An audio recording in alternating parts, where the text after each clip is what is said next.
Assalamualaikum warahmatullahi wabarakatuh dan selamat petang kepada semua followers page Tanya Dr. Syed. Baik, saya Dr. Syed Ayub Syed Mustafa Al-Qudri. Hari ini saya akan bincang tentang satu topik yang saya juga kerap terima soalan, iaitu tentang kerap kencing atau asyik terkucil, kan? Saya yakin di luar sana ramai orang yang mengalami masalah ini. Okey. So hari ini saya nak kongsi tips sikit tentang masalah tersebut lah. Maaf sikit tulisan saya ni tulisan doktor. Bayangkanlah kalau tulisan saya ni kalau antara yang paling cantik lah tu. Kalau saya tulis yang sambung-sambung tu rasa susah nak baca. Okey. Baik, apa pun saya tanya satu soalan. Satu hari berapa kali kita kencing? Ataupun orang kecil lah, kan? Berapa kali? Siapa tahu? Okay? Right. So, anggaran untuk mereka yang biasa amalkan ataupun yang minum sekitar 2 liter air lah, kan? Selalunya dia akan buang air kecil sekitar 4 hingga 7 ke 8 kali. Macam tu.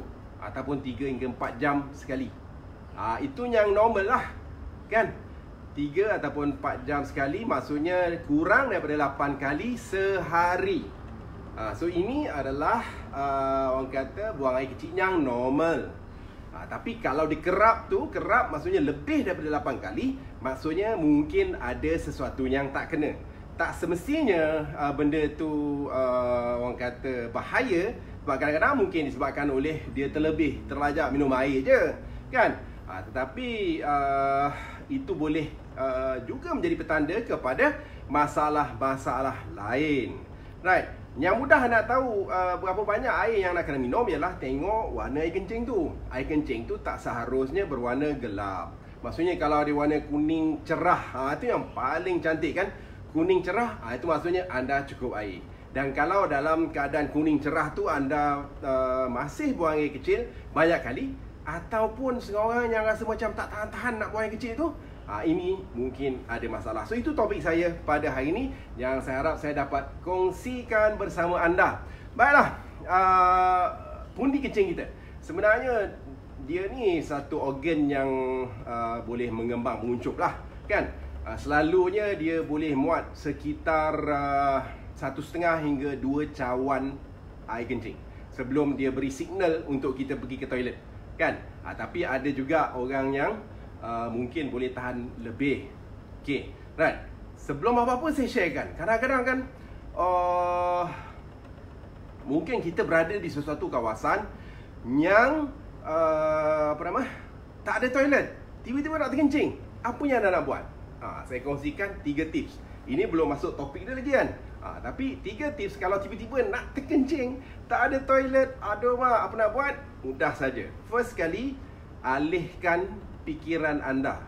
Alihkan pikiran anda kepada sesuatu yang seboleh-bolehnya yang buatkan anda berfikir tentang benda lain, kan?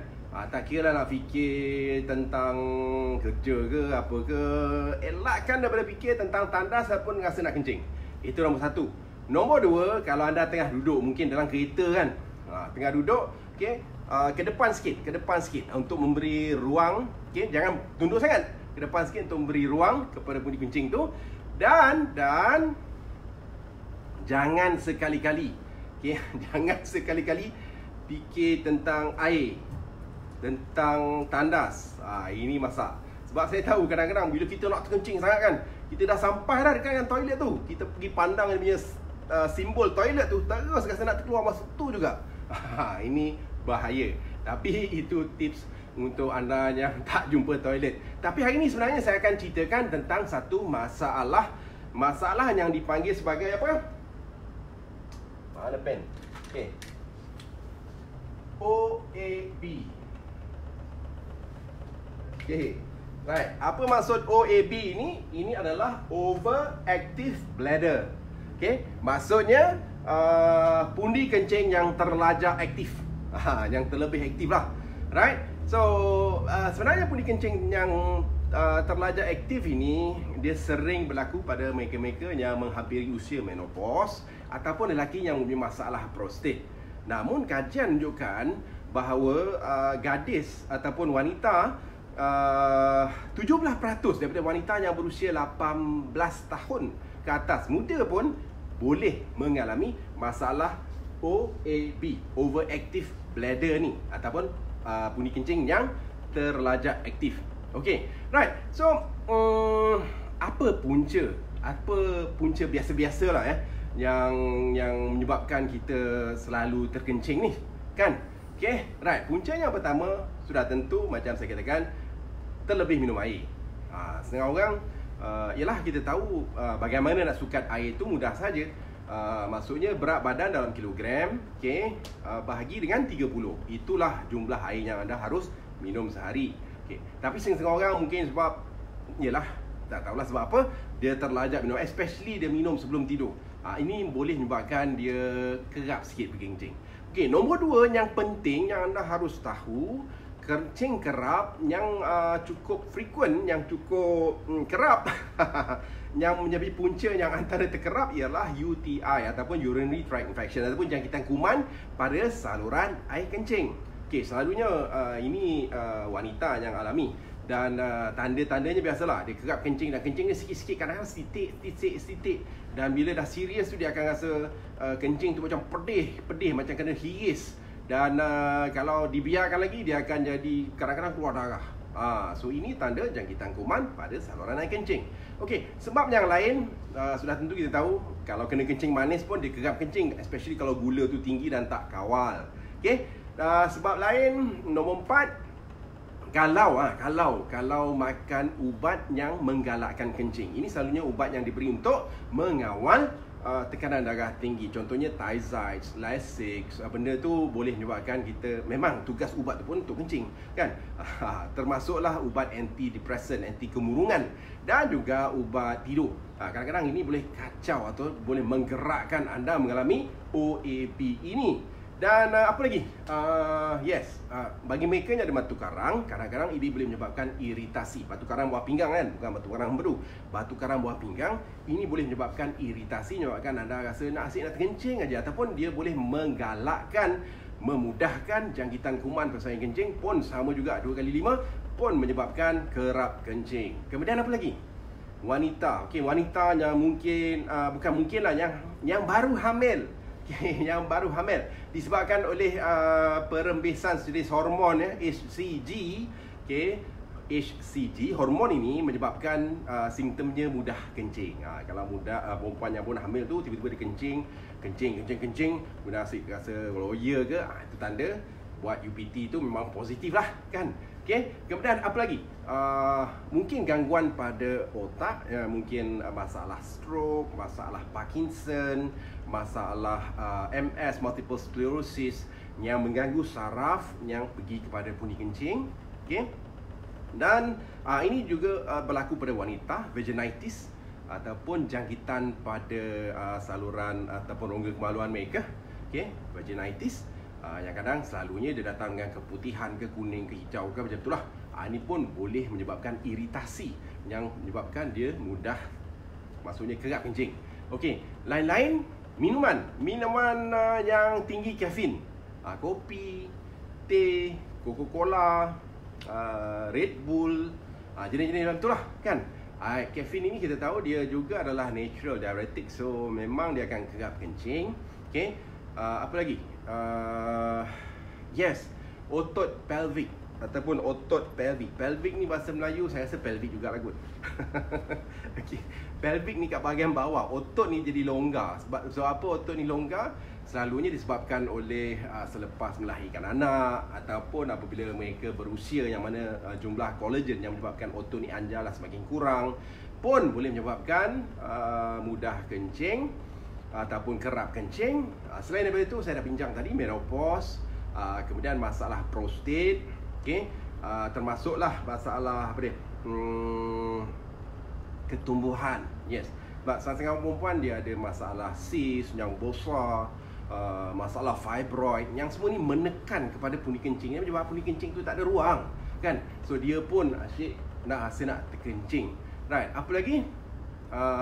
Obese ataupun berat badan yang orang kata lebih lah. Okey, sebab lemak-lemak ni pun akan menyebabkan tertekannya pundi kencing tersebut, menyebabkan dia mudah kencing. Apa lagi? Sembelit, yes, najis yang keras-keras yang berkumpul dalam usus kita juga boleh mengambil ruang sehingga menyebabkan rongga untuk pundi kencing tu mengembang tak cukup. So dia pun mudah kencing ataupun kerap kencing. Dan ada juga sebab tidur, sleep apnea. Ini jenis tidur yang terganggu tu, ya, dia tidur kejap, lepas tu dia macam stop nafas, lepas tu tiba-tiba dia terkejut, dia nafas balik. Ni kita panggil sleep apnea, yang mana disebabkan oleh hormon ADH yang boleh terganggu productionnya, sewaktu dia terkejut-terkejut tu. So ini pun boleh menyebabkan kerap kencing. So masalah OAB ni yang penting sekali ialah first kali kena check dengan doktor, kan. So doktor akan check apa? Dia akan check darah, dia check kandungan gula, kemudian dia akan check air kencing, mungkin dia check untuk jangkitan kuman pada seorang kencing, kemudian dia akan mungkin buat ultrasound. Ultrasound ni dia nak tengok sama ada ada batu karang ke, ataupun ada ketumbuhan ke. Kemudian dia akan cek UPT. Ni untuk wanita lah kan. Lelaki dia tak cek. UPT ni urine pregnancy test, nak tahu hamil ke tak. Kemudian dia akan cek prostate. Adalah kaedah dia nak cek prostate tu. Dan mungkin dia akan cek masalah-masalah kesihatan yang lain tentang saraf, tanda-tanda mengalami masalah Parkinson dan sebagainya. Okay, right. So OAB ni dia kerap berlaku kepada wanita. 40% wanita akan mengalami masalah overactive bladder, sama ada kronik ataupun pernah. Manakala lelaki 30%. Okay, dan simptom OAB ni 4. Simptom ni maksudnya frekuensi ataupun kadar dia kencing sehari tu lebih daripada 8 kali. Okay, tadi saya dah kata normal 4 hingga 7 ataupun 8 kali. Tapi kalau lebih 8 ke 9 ke 10 ke, mungkin anda mengalami masalah OAB. Kemudian dia tak boleh tahan. Dia tak boleh bila rasa nak kencingnya dia kena pergi kencing. Kan? Dan apa lagi tandanya? Terkucil. Yes, terkucil. Maksudnya kadang-kadang dia gelak pun terkeluar air kencing, ataupun bila bersin ke batuk ke terkeluar air kencing. Okay, ini pun mungkin disebabkan oleh OAB. Dan yes, tanda yang lain, waktu tidur dia bangun kerap untuk kencing. Right. So itu adalah OAB, overactive bladder. Dan saya tahu OAB, mereka-mereka yang mengenai OAB ni mungkin benda ni mengganggu kehidupan anda. Sebab apa? Sebab yalah, kadang-kadang nak tahan wuduk, kita dalam surau kan, solat maghrib nak dengar ceramah, lepas tu nak solat isyak, tiba-tiba rasa nak terkencing. Wah, cari tandas, nak kena ambil semayang pula kan. Tu satu. Kemudian mungkin waktu kerja asyik ulang-alik ya, pergi tandas kan. Kemudian kalau trip lama naik bas ke naik apa-apalah, kena bas tu tak ada toilet, sudah rasa nak terkencing, apa nak buat kan. Dan juga kadang-kadang boleh mengganggu tidur. Okay, right. So sekarang saya akan bagi tips atasi kerap kencing atau asyik terkucil. Seperti mana yang saya katakan, yang saya tulis tu, tips nombor 4. Belum nombor 4 lagi. Nombor 4 tu paling penting anda harus lakukan. Okay, first kali, tips yang pertama ialah tentang gaya hidup lah. Okay, right. So dalam gaya hidup ini sebenarnya anda harus ada beberapa perkara, okay, ada beberapa minuman ke apa ke yang anda harus elakkan. Contohnya yang saya katakan tadi, yang utama ialah apa? Elakkan kafein. Boleh bahasa Inggeris pula, faham lah. Okay, so dia selalunya maksimum 100 mg sehari, jangan lebih. Banyak mana 100 mg sehari ni? Semua orang kata lebih kurang setengah cawan hingga 1 cawan. Yang lebih daripada 1 cawan, saya tahu ramai yang suka minum kopi, tapi mungkin kopi ni yang menjadi masalah kenapa anda mengalami OAB. Okay, nombor 2, bahan-bahan yang juga boleh merangsang seperti jus buah, minuman bergas, Kemudian makanan berempah pun kadang-kadang juga boleh merangsang. Kemudian apa? Pemanis tiruan jenis sakarin ataupun aspartam itu, termasuklah minuman coklat, apa lagi? Buah-buah sitrus dan masakan ataupun makanan yang berasaskan tomato. Ini telah dinyatakan, dikaji bahawa kadang-kadang dia boleh menyebabkan OAB ni makin teruk. Maksudnya anda asyik terkencing saja kan. Right. So, seterusnya apa lagi yang anda harus lakukan dari sudut gaya hidup ialah air tu. Air tu memang kita digalakkan minum air yang cukup. Tapi kalau anda mengalami OAB, timing minum air tu penting. Maksudnya selalunya saya akan nasihatkan kepada pesakit timing lebih kurang 3 jam sebelum tidur tu jangan minum air. Faham tak? 3 jam sebelum tidur jangan minum air. Lebih kurang lepas kita dinner, lepas maghrib tu stop lah minum air. Kan? InsyaAllah malam tu tak adalah terbangun-bangun, asyik nak kencing je kan. Okay? Kemudian apa lagi dari sudut gaya hidup yang kita kena lihat? Yes, apa saya nak cakap tadi? Tadi 2-3 jam elakkan kafein, okay? Maksudnya 3 jam sebelum tidur kena stop ni. Okay, right? Dan of course jangan minum air secara berlebihan sangat sebab anda mempunyai masalah bladder ataupun masalah pundi kencing. So ini penting sebab apa? Minum air ni jangan terkurang, jangan terlebih. Sebab apa? Kadang-kadang mungkin kalau anda kurang minum air, terutamanya kalau uric acid dalam badan anda tinggi, saya bimbangkan dia akan menjadi batu karang. Satu problem lagi juga menyebabkan kerap kencing. So kena imbangkan. Ni kena imbangkan. So saya syorkan senang saja. Minum air dengan banyak waktu siang. Waktu malam limitkan. Okay? Right.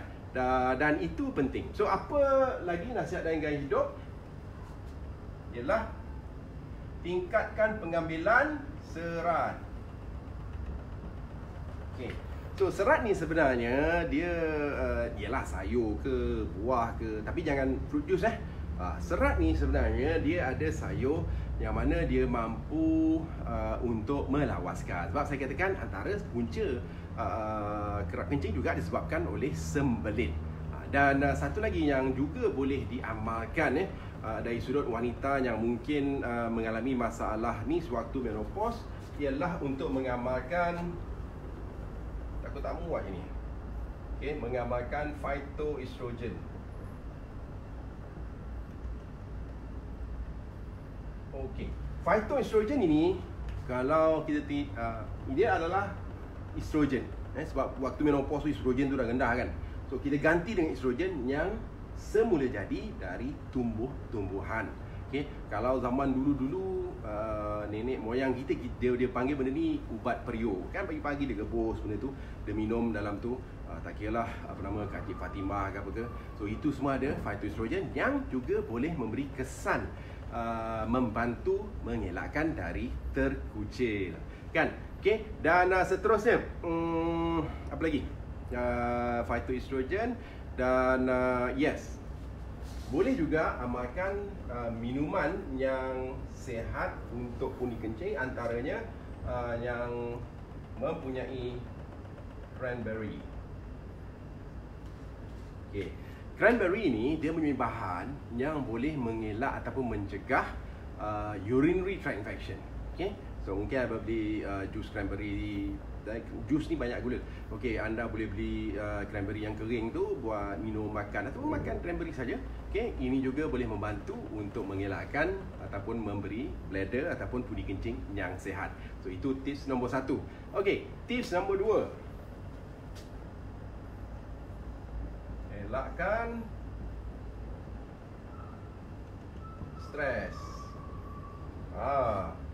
Okey, anxiety ataupun stres. Kita tahu benda ni pun kadang-kadang boleh menyebabkan kita rasa nak kencing. Bayangkan kita nak ambil exam kan. Tu yang asyik nak terkencing tu kan. So kalau hidup anda penuh dengan stres pun anda akan rasa kerap terkencing. So stres ini bergantung kepada punca stres lah. Yang paling elok elakkan sumber stres tersebut, tapi belajar bagaimana nak manage stres. Okay, right. Antara kaedah nak manage stres ialah waktu kita solat, waktu kita zikir, tenangkan hati, ataupun kita boleh amalkan deep breathing. Okay, so deep breathing ni yang saya syorkan, anda baring kan, mungkin kaki boleh angkat juga kalau nak, kaki angkat macam tu. Okay, kamu kaki straight lah. Senang. Anda baring, kaki straight, tangan dia. Lukisan. Okay, right. So, apa yang anda buat? Okay, tarik nafas dalam-dalam. Okay, tarik nafas kalau deep breathing ni, dia kena, perut tu kena kecut, kena ke dalam. Perut tu kena ke dalam. Okay, dan bila anda hembus, perut tu kena keluar. Maksudnya buncit keluar. Itu baru dipanggil deep breathing. Okay, bukan dia menggunakan paru-paru sangat, tapi menggunakan pernafasan di bahagian perut. Okay, so apa yang saya tunjuk ni perut lah. Perut ni kena turun naik. Tu penting. Baru benda tu dinamakan sebagai deep breathing. Anda buat deep breathing ini di kawasan yang di kawasan yang sunyi lah, terpencil lah kan. Jangan depan orang. Okay, buat lebih kurang 10 minit. Kaedah dia, okay, dia kena ulang 5 kali. Bagaimana? Okay, tarik nafas dalam masa 3 saat. Pastikan perut tu habis kempis. Okay, terbalik lah, sorry. Waktu tarik nafas tu, dia kena kembungkan perut, sorry. Okay, dia kena kembungkan perut supaya dia ada ruang. Saya dah terbalik cakap tadi, sorry. Okay, masa tarik nafas tu, kembungkan perut. Okay, buncitkan perut supaya paru-paru tu ada ruang untuk pergi ke bawah. Okay, right. Dan bila hembus nafas, kecutkan habis perut tu masuk ke dalam. Okay, so buat 3 saat, kemudian tahan 1 saat, hembus. Okay, dan seterusnya kali kedua buat, naikkan kepada 4 saat pula. Kemudian kali ketiga buat, naikkan kepada 5 saat pula. Kali keempat buat, naikkan kepada 6 saat. So buat 5 set, InsyaAllah ini boleh mengawal stres. Deep breathing ni sebab dia memberi ketenangan. Okay, right. So itu deep breathing.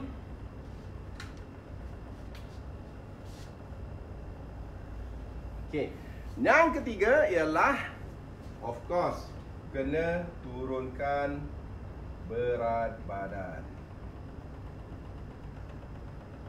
Okay, turunkan berat badan. Bagaimana nak turunkan berat badan? Okay, sudah tentu saya sebelum ni saya dah cakap, okay, 2 perkara yang utama kalau nak turunkan berat badan ialah melakukan senaman secara istiqamah dan melakukan IF, intermittent fasting. Itu kaedah yang paling mudah. Dan kajian menunjukkan kalau nak turunkan, mereka-mereka yang berjaya turunkan berat badan sekitar 10% saja, ini mampu menurunkan gejala OAB ni sebanyak 50%. Dia boleh turunkan simptom OAB ni sebanyak 50%. Sudah tentu itu adalah 1% yang tinggi. So itu langkahnya, kena turunkan berat badan, especially bagi mereka yang obese. Okay, right. So kita pergi kepada tips yang keempat, senaman spesifik.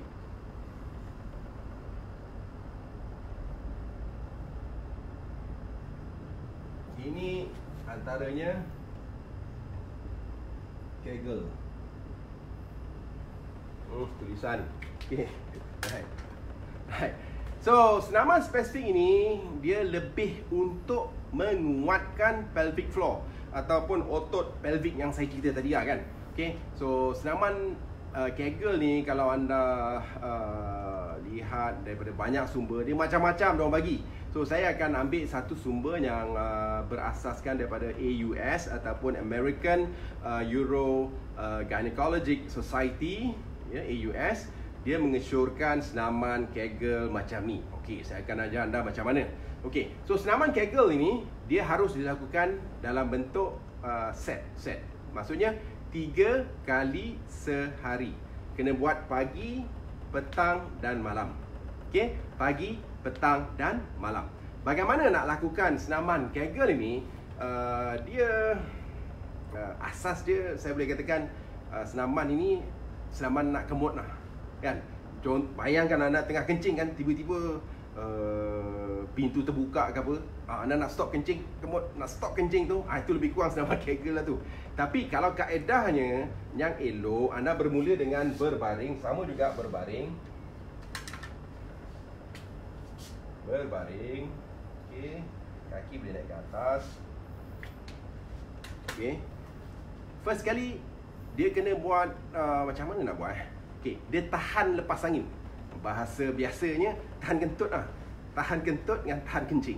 Cuba anda buat tahan kentut, kemut untuk tahan kentut dan tahan kencing.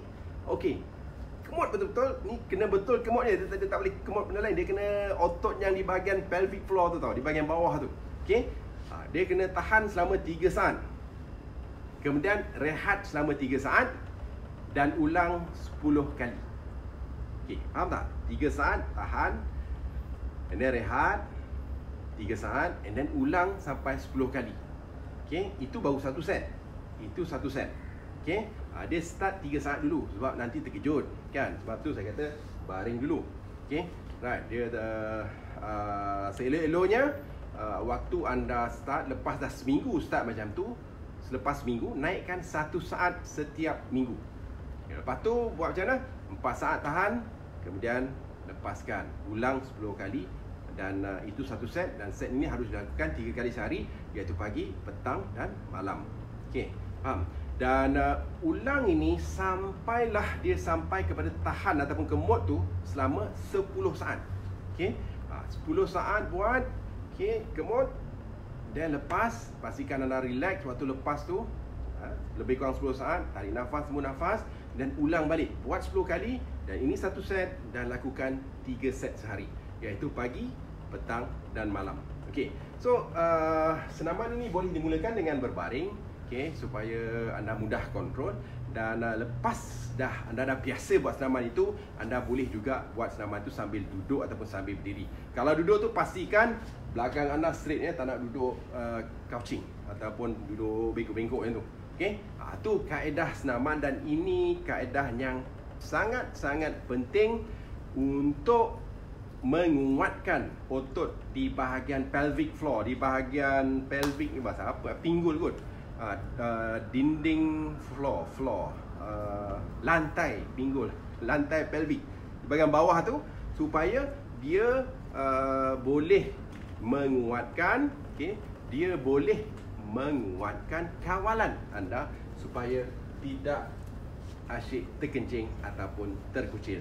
Ada juga senaman-senaman lain, sebab untuk nak menguatkan sepatutnya anda harus mempunyai core muscle yang steady, dan senaman back ataupun muscle ataupun otot di bahagian belakang yang kuat juga. Tapi senaman-senaman tu complicated, saya nak ajar kat sini pun payah. Mungkin lepas ni kita buat video senaman tu saja. Tapi antara senaman yang di-showkan juga ialah inner thigh squeeze dan juga hip flexor. Okay, so ini senaman yang juga boleh membantu untuk mereka yang alami masalah OAB. Right. Dan tips kelima ialah apa yang dipanggil sebagai bladder